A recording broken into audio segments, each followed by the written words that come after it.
What's good, YouTube? Welcome back to MANIACITV, man. Today, we got Fredo Santana, the real Freddy Kruger story from the Inside of Hotspot YouTube channel. Now, listen, first off, rest up to Fredo Santana. Honestly, man, I think Fredo Santana was one of the most, I feel like even his ops respected him. He was one of the most respected in Chicago, man. Fredo in the cut. It's a scary sight, man. We ain't doing no more talking, though. We gonna see what this one all about, man. Let's get it. From Chicago, you feel me? You know how we coming and how we rocking the Sarah Squad shit, man. Understand, man, I'm not a snitch, man. You know me. Hell no. You know, back then, everybody feel like Chicago all my life, you know. I ain't remember sell, you know. Well, I ain't gonna be nothing but another game, man. They're going to the Fed joint, you know.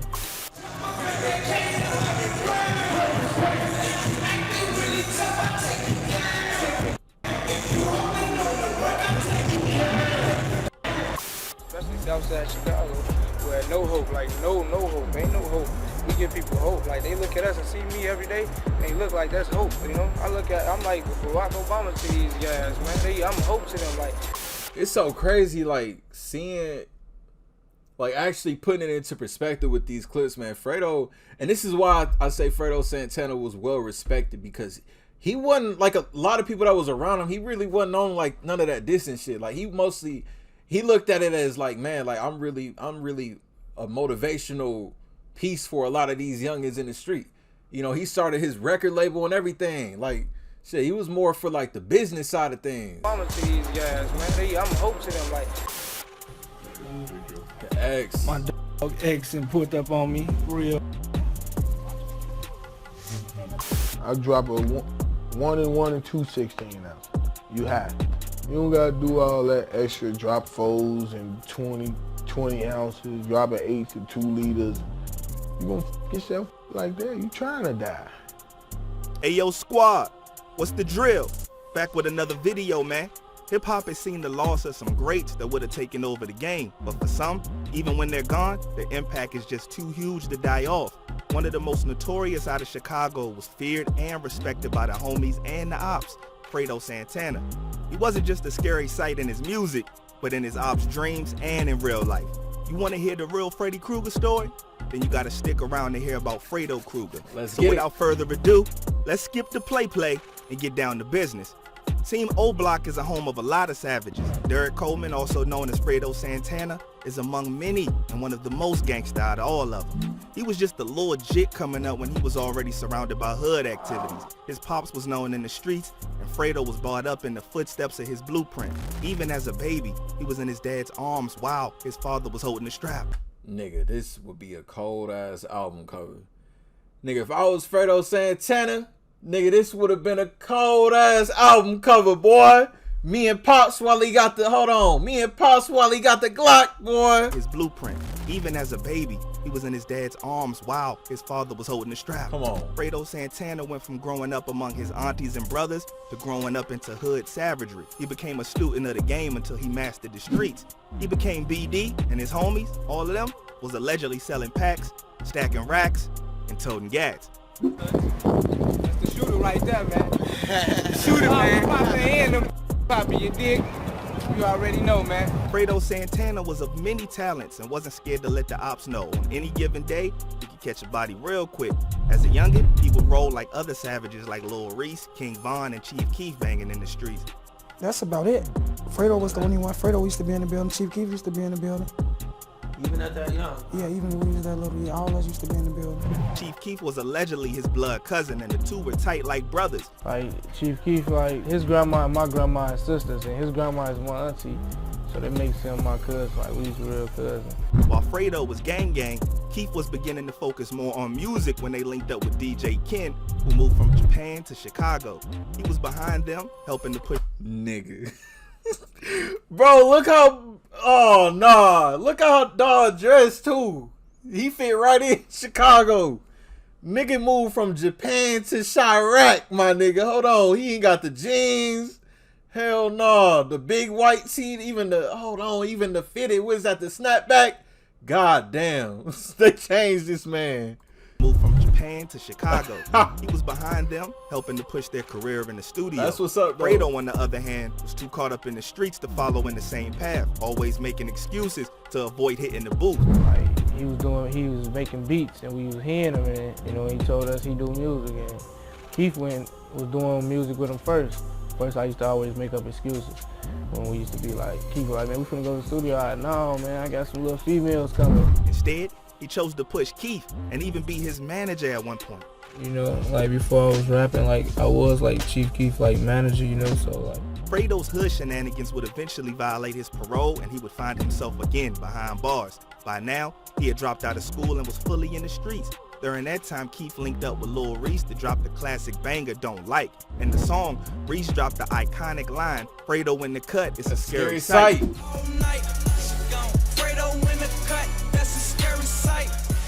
It introduced the world to the Chirac Savage, and soon anyone in the dark will soon be coming to the light. Fredo, incarcerated and watching Chief Keef and them blowing up, got serious about rapping when he got out and no longer made excuses. He slid through the booth, guns and all, everything on him, and recorded one of his earliest tracks, Hitter. Together with Chief Keef and their once close homie SD, they formed GBE, also known as Glory Boys Entertainment Collective, and set out to take over the industry. So GBE, man, like, how did that come about? That came together on some, Fredo had got out, and like me and Keith was already hanging, you know what I'm saying, day to day doing our little thing, we was already doing our thing day to day, then we had started like, you know, the music thing. I did a video with the fallout of GBE with Keith and OG member SD, so you can check that out. Check out the full story. Fredo and Keith will begin collaborating on tracks like On That, and it was up from there. Fredo Santana dropped his debut mixtape off the Lil Reese line, That's a Scary Sight. He went from making excuses to having one of the craziest work ethics in the game. He not only launched his own label, Savage Squad Records. You know, I'm just finna start another record label, so I just started Savage Squad Records, you know. Signed it myself, you feel me? Put out so many projects, and, you know, just grind, you know. But under his imprint, he dropped the heat left and right with singles like My Lord Ninjas with Keith and Reese. I think a lot of people, though, they tend to forget just how big of a part Fredo Santana had in drill, my nigga. Like, you know, everybody, you know, Dirk, Keith, you know, FBG Duck will get credit, Lil J, all of them, they get the credit, but like, you know, you got to look at guys like Fredo Santana. Look at these numbers. Numbers don't lie. He had just as big a part as all them niggas, man. Come on now. I think a lot of fans be forgetting that, though. He dropped the heat left and right with singles like My Lord Ninjas with Keith and Reese, Ring Bells, Jealous featuring Kendrick Lamar, and projects including his I didn't even know the nigga had a song with Kendrick. Jealous featuring Kendrick Lamar, and projects including his debut album, Trappin'. This must have been before Kendrick became... Jealous featuring... Oh yeah, this was back when Kendrick was just friendly with everybody. He would pop out and everything. Now Kendrick too closed. And I even heard he got a new album coming out or something. Like My Lord Ninjas with Keith and Reese, Ring Bells, Jealous featuring Kendrick Lamar, and projects including his debut album, Trappin' Ain't Dead. His collab project Street Shit with Gino Marley, Walking Legend, Scary Sight. He did put that on the, okay. Dead. His collab project Street Shit with Gino Marley, Walking. Yo, okay, shit. So he did, he took advantage of that shit. That picture too damn hard not to. Legend, Scary Sight 2, and Fredo Kruger. Fredo Santana's music told the struggle of the streets and painted the dark lifestyle fans were drawn to, and his ops were afraid of. Yet instead, nigga, I remember being in high school though. Streets and painted the niggas always used to tell me that I looked like Fredo Santana. Nigga always used to tell me that shit. It was like, you gotta get some face tattoos. Cause I ain't gonna lie, our pictures when we were a kid, nigga, listen, my kid picture, his kid picture, look exactly alike though. I ain't gonna lie. But shit. Fredo Santana's music told the struggle of the streets and painted the dark lifestyle fans were drawn to, and his ops were afraid of. Yet and still he was so humble and well respected by his peers and his ops. I'm gonna say about Fredo. R.P. Fredo. Shorty was an op, nigga. That goes to tell you the kind of person he was. No fake made up persona, but just honestly who he was. By now, Fredo was mainstream in the trenches and in the industry. He was rapping and catching ops lacking allegedly, but he wasn't wasting the opportunity he had and was branching off into other avenues of business, taking his status to a higher level. Bro was producing, designing clothes, designing shoes, Tell me. modeling, Business. executive producing movies, touring. So you started off just like, you know, like rapping and shit, but you know, you got into other fields, you know, produced a little bit, and then obviously now you running your own independent label and shit. Most definitely. I be modeling and shit, you know. You got to get into everything these days, man. Most definitely. The game is wide open. Yeah, then I be designing clothes and shit. Fredo was about that bag. As his buzz reached worldwide, he caught the attention of OVO honcho Drake, who brought him in to star in his music video, Hold On, We're Going Home.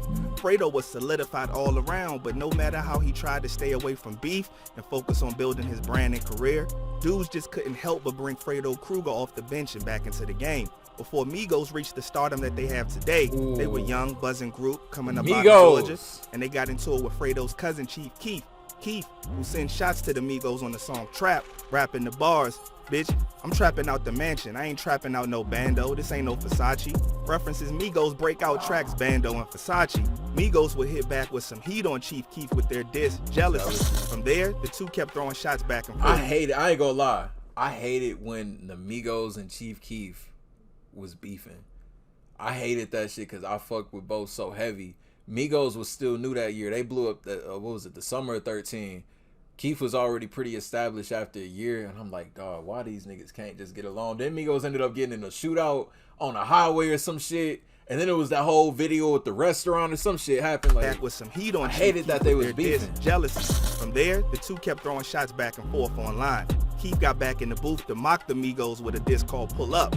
Migos would then pull a slick move doing a show in Cali where Keef was living at, knowing Keef was in rehab at the time. On judges' orders, Migos was out there talking reckless on interviews and getting into a shootout in Miami, and Chief Keef's name came up. Here's what they had to say.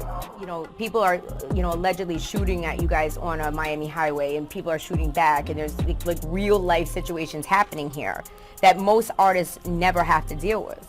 What we got going on, we trendsetter, we changed the game. We young, we ain't been in the game as long as the other folks ain't been. Things started getting out of hand when Migos caught GBE member Capo lacking in an alleged Chicago restaurant. You ain't know none of that, boy. What? You ain't know none of that, boy. You know it, boy. All right, what? You ain't say it, did you?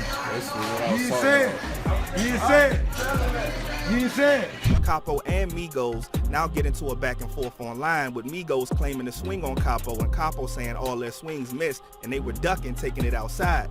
It was all cool when the Migos was doing their internet jabs, but the moment they messed with the GBE homie in person, Fredo had to step in and remind dudes it's a scary sight for real if he pop up. Fredo wasn't about to let the Migos be on no tomfoolery anymore on the gang, and he would catch a body if he had to. What happened next was Fredo being a man of his word. Rumors would circulate that Fredo and them caught Migos lacking at a show, and an altercation popped off, and Quavo's chain got snatched off his neck. Keith would later confirm the rumor, posting a pic of the chain with the caption, "What's this?" Yo, niggas was wildin' back then. I ain't gonna lie. Niggas was wildin' back then, my niggas. It's like, it's crazy now because all these niggas, you know, Chief Keef and the Migos, they superstars now, but my niggas was wildin' back then. His neck. Niggas said, "What's this?" Like, I don't think we'll ever see Chief Keef do no shit like this again. Keith would later confirm the rumor, posting a pic of the chain with the caption, "What's this?" Once Fredo stepped in, that was that. Common sense prevailed. Look, once Fredo stepped in, shit, look, everybody good now. Look at everybody. The whole clique good now, huh? I heard some shit though where it was, you know, Offset of GD and whatever, you know, Chief Keef being a BD, you know, just by association. Technically the niggas can't fuck with each other, but you know, when it come down to business, shows, touring, you know, you gotta be mutual on all grounds if you want to get paid though. Then the Migos squashed things with Keith, putting an end to all of the beef. Fredo nearly threw away his hard work over the beef, but luckily, things de-escalated once he let the Migos know what was the real deal. Fredo was becoming larger than life. He was killing it in the independent game with his label, even turning down a deal that he considered with French Montana and Diddy's Bad Boy Records. Where are you thinking of going? I'm hearing Diddy is recruiting you. I'm out here messing with French, you know, Coke Boys, you know. I mean, I actually had a little, you know, talk with Bad Boy like months ago, like 4 months ago. Sadly, the high didn't last that long. Ironically, because Fredo was getting too high to cope with the trauma of the streets and the loss of his homies in his life. He was dependent on lean. Things got so bad that his grandmoms had to message him, urging him to slow down when she saw a pic of him with the lean belly. Grandmom's messaging was ignored, and Fredo would suffer the consequences of his addiction. He found himself on a hospital bed in March 2017 after suffering from a life-threatening seizure. Fredo would chuck it up to an exhaustion and being overworked. He would survive the scare and fans thought it was smooth sailing, but Fredo found himself again in the hospital in October 2017, and this time was diagnosed with liver and kidney failure. Rappers like the late XXXTentacion pulled up to the hospital to show love to the Chirac legend. Fredo recounted how his homie Gino Marley found him on the floor shaking and bleeding from his mouth. Finally, Fredo opened up about his lean dependency and was even ready to hit rehab and change his life around for himself and others that were dealing with addiction. Fredo showed how strong he was. He made it out and was back home, and you could see the change in time with his weight and attitude. He was trying and seemed to be doing better with the aid of the seizure prescription Keppra. I think that's what my daughter's on too, is that Keppra. She has seizures. Her last one was like a year ago. Then she had another one the end of 2019. She had multiple at once. But she's on that Keppra now though. It's working, so hopefully it still work. But I don't know. I remember at this time though, man, after the scares from Fredo Santana, I was like, man, hopefully he can kick this shit, just get back to the music, get back on his grind, but ain't no drink, man. My weed, man. But the damage had unfortunately already been done. In the following months, Fredo would continuously experience seizures until he suffered the fatal one on January 19, 2018. His fiance found an unresponsive Fredo at his LA crib and he would never open his eyes again. Fredo Santana was gone. An autopsy would later rule cardiovascular disease as the main cause in addition to idiopathic epilepsy. The industry and the world was in shock, and an outpour of condolences, hurt, and love was posted online for the late rapper. Before he passed, him and Keith were actually working on a collab album called Blood Thicker Than Water. Cause me and him finna drop a joint album together, When's that coming up? Like we picking a date right now, man. I'm thinking like the end of June, Keith later did an interview open up about Fredo being the one looking out for him, making sure he wasn't popping pills to damage himself, and confirmed the project will be out in time. Yeah, he always used to make sure we was doing something right. Yeah. Back when I was doing Zans, I used to try to do 5 of them. Oh man. He used to tell me like, no. Yeah. He gave me 1. He gave me a half. I told him, damn, he could just tell with this, but he was right. If only Fredo took his own advice sooner.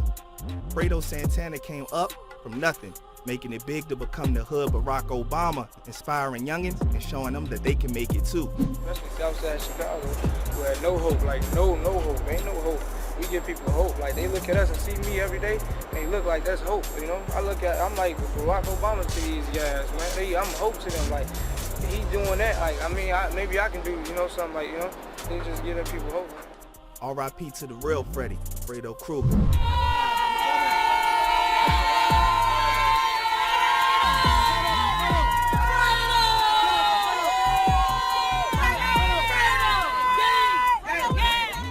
So there you have it.